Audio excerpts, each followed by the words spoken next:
সময়ের পরিক্রমায় দেশের নানা ক্ষেত্রে উন্নয়ন ও পরিবর্তনের ছোঁয়া লাগলেও মসজিদের ইমাম মুয়াজ্জিনদের আর্থিক ও পেশাগত অবস্থার খুব একটা পরিবর্তন হয়নি। নিত্য প্রয়োজনীয় দ্রব্যমূল্যের ঊর্ধ্বগতির সঙ্গে তাল মিলিয়ে সরকারি বেসরকারি খাতে বেতন ভাতা সমন্বয় করা হলেও দেশের অধিকাংশ মসজিদের ইমাম মুয়াজ্জিনরা রয়েছেন দীর্ঘদিন ধরে অবহেলা ও অনিশ্চয়তার মধ্যে।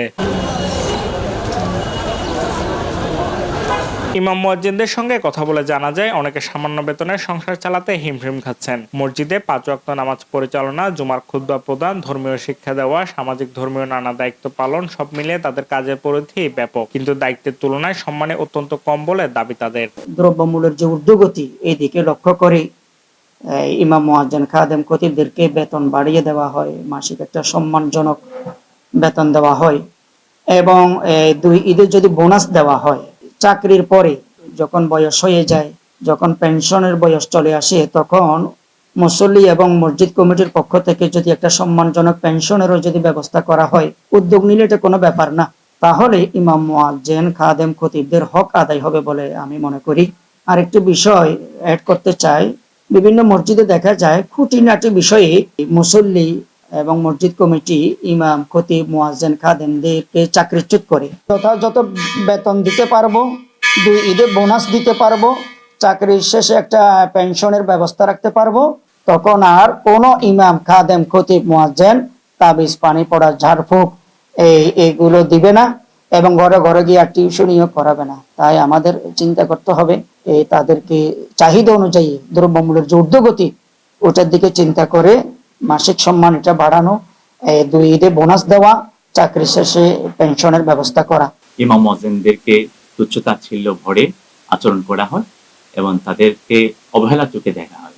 এটি আসলে ইসলামের যথোপযুক্ত বা যথাযথ গভীর জ্ঞান না থাকার কারণে, এলম না থাকার কারণে, শিক্ষা না থাকার কারণে এমনটা হয়ে থাকে। সমাজের সবচেয়ে সম্মানিত ব্যক্তি হলো ইমাম এবং মুয়াজ্জিন ইসলামের দৃষ্টিতে, কাজেই তাদের প্রতি সর্বোচ্চ সম্মান এবং রেসপেকশন প্রদর্শন করতে হবে। আমরা জানি একটা পরিবার সুস্থ সুন্দরভাবে পরিচালনার জন্য অন্ততপক্ষে 30 হাফ স্যালারির প্রয়োজন, টাকার প্রয়োজন। এই ইমাম মুয়াজ্জিনগুলো কোথায় যাবে যদি তাদের বেতন হয় 5 বা 6, 7, 8, 10-এর নিচে? শিক্ষা খরচ আছে, চিকিৎসা খরচ আছে, একটা ফ্যামিলি চলার জন্য যাবতীয় অনেক ধরনের খরচ আছে। আবার বর্তমান দ্রব্য মূল্যের যে ঊর্ধ্বগতি, এটি তো উল্লেখ্য, সবাই জানি গাণিতিক হারে এটি বৃদ্ধি পাচ্ছে, তবে ইমাম মুয়াজ্জিনের বেতন বৃদ্ধি পাচ্ছে না। এক্ষেত্রে মসজিদ কমিটির সাথে সংশ্লিষ্ট ব্যক্তিবর্গের সচেতন সোচ্চার হওয়া দরকার এবং ইমাম মুয়াজ্জিনদের ক্ষেত্রে আন্তরিক হওয়া দরকার, যেন একটি পরিবার সুস্থ সুন্দরভাবে চলতে পারে এবং তারা যেন সম্মানের সাথে এই পার্থিব জীবন উপভোগ করতে পারে। এছাড়া নিয়োগ ও চাকরিচ্যুতির ক্ষেত্রে সুনির্দিষ্ট নীতিমালা না থাকায় অনেক মসজিদ কমিটির সদস্যদের কর্তৃত্ববাদী আচরণের অভিযোগ রয়েছে। শিক্ষাগত যোগ্যতার চেয়ে আর্থিক প্রভাবকে প্রাধান্য দিয়ে কমিটি গঠন করা হয় এমন অভিযোগও উঠে এসেছে। ফলে কোনো কারণে মতবিরোধ হলে ইমাম মুয়াজ্জিনদের চাকরিচ্যুতির হুমকি দেওয়া বা সরিয়ে দেওয়ার ঘটনাও ঘটছে বলে জানা যায়।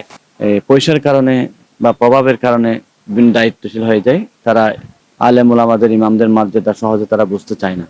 অথচ ইমাম হচ্ছে একেবারে সর্বোচ্চ জায়গায়, যে জায়গায় রাসূলুল্লাহ সাল্লাল্লাহু আলাইহি ওয়াসাল্লাম দাঁড়াতেন সেই জায়গায় ইমামরা দাঁড়ান এবং রাসূল করিম সাল্লাল্লাহু আলাইহি ওয়াসাল্লামের শিখানো পদ্ধতি তারা ইমামতি করেন এবং তারা মানুষদেরকে জাহান্নাম থেকে জান্নাতে নিয়ে যাওয়ার পথ দেখান। নিরলস পরিশ্রম করে একজন ইমাম সাহেব ফজর আযান, ফজরের নামাজ, জোহর নামাজ, দিনে 5 ওয়াক্ত নামাজ পড়া যায়, কত কঠিন সব কাজ বাদ দিয়ে নির্দিষ্ট সময়ে, 1 মিনিট আগেও নয় 1 মিনিট পরেও নয়, নির্দিষ্ট সময়ে একেবারে নির্দিষ্ট জায়গায় যে নিয়মিত দায়িত্ব পালন করেন, এই কঠিন পবিত্র আমানত, পবিত্র দায়িত্ব পালন করার পরও উপযুক্ত বেতন তারা পায় না। কারণ সরকারের যে গেজেটেড ভুক্ত আছে, প্রথম শ্রেণী, দ্বিতীয় শ্রেণী, প্রত্যেকের একটা বেতন কাঠামো আছে এবং তাদের বাড়ি ভাড়া থেকে শুরু করে তাদের বিভিন্ন আদার সুযোগ সুবিধা আছে, কিন্তু ইমামদের কোনো সুযোগ সুবিধা নাই এবং অনেক ইমামদেরকে 10-15 হাজার টাকা বেতন দেওয়া হয়। বর্তমান দ্রব্যমূল্য ঊর্ধ্বগতির এই সময়ে ইমামের বেতন কিন্তু বাড়তেছে না। একজন ইমাম, একজন মুয়াজ্জিন তার পরিবারের বাজার এবং বিভিন্ন কিছু নিয়ে হিমশিম খেয়ে যাচ্ছে। পারতেছে না কাউকে বলতে, পারতেছে না কোনো দুঃখ গোছাতে, কারণ তারা একজন সম্মানিত পোস্টে আছেন, সেজন্য কাউকে সেই অভাবগুলো বলতে পারতেছে না। আসলে আমাদের এই দেশের জন্য সবচেয়ে বড় দুর্ভাগ্যের বিষয়গুলোর মধ্যে একটি, যে অদক্ষ কিছু লোক এবং মসজিদের বিষয়ে না জানা, ধর্মীয় জ্ঞান না থাকে কিছু মানুষ মসজিদ পরিচালনা কমিটির মধ্যে জায়গা করে নেয়, হয়তো আধিপত্য বিস্তারের জন্য, অথবা ক্ষমতায় বা টাকার কারণে, অথবা স্থানীয় প্রভাবের কারণে। এটা আমাদের জন্য অত্যন্ত দুর্ভাগ্যজনক। এই বিষয়ে রুলস হলো, ইমামের পরে ইমাম মানে নেতা, অর্থাৎ মসজিদের সমস্ত কিছুর কর্ণধার হচ্ছেন তিনিই মসজিদকে পরিচালনা করবেন। আর মসজিদে যে কমিটি থাকবেন সেটা অনলি ব্যবস্থাপনার জন্য, যে মসজিদের যে বাকি জিনিসগুলো প্রয়োজন আছে, অবকাঠামোগত প্রয়োজন, এগুলোর জন্যই মসজিদের মূলত কমিটিটা। কিন্তু মসজিদ কিভাবে পরিচালিত হবে, বিশেষ করে নামাজের শিডিউল এবং জনবল নিয়োগ, এই সবগুলো ইমামের হাতে থাকা দরকার। আর যেহেতু এগুলো ধর্মীয় বিষয়, সুতরাং ধর্মীয় বিষয়ে জ্ঞান রাখা ব্যক্তিরাই কমিটিতে প্রাধান্য পাওয়া উচিত বলে আমি মনে করি। সব মিলিয়ে আর্থিক ও মানসিক নিরাপত্তাহীনতার কারণে অনেক ইমাম মুয়াজ্জিন ধর্মীয় দায়িত্ব পালনে পূর্ণ একাগ্রতা দিতে পারছেন না বলে মনে করছেন সংশ্লিষ্টরা। এখন বর্তমান দ্রব্যমূল্য যে ঊর্ধ্বগতি, আমাদের এই সামান্য বেতনে আসলে পরিবার নিয়ে চলা খুবই কঠিন।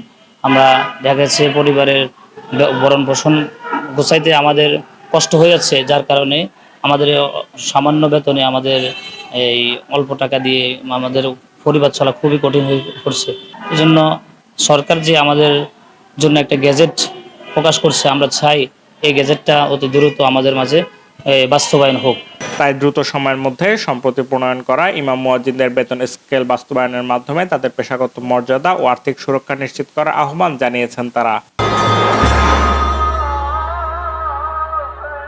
Shafayet Morshed, news day 24।